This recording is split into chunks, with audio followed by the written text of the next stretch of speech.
বাংলাদেশ চলতেছে, যে সংবিধানের উপর আমরা বাংলাদেশ চলতেছে, এই সংবিধানের মধ্যে সন্দেহ,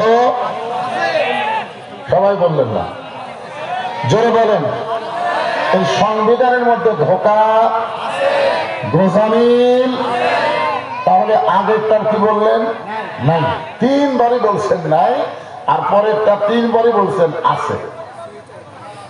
তো এখন ভেজাল জিনিস নিয়ে চলবেন আর মরার সময় মুসলমান হয়ে মরবেন, এইটা সম্ভব? মুসলমান জন্ম দিয়ে তার সন্তানকে হিন্দুর বাড়িতে লালন পালন করতে দিয়েছে, 10 বছর পরে মুসলমান তার সন্তানকে ফেরত নিছে। এখন বলেন তো, সন্তান ভগবান কবে না আল্লাহ কবে? কারণ কি?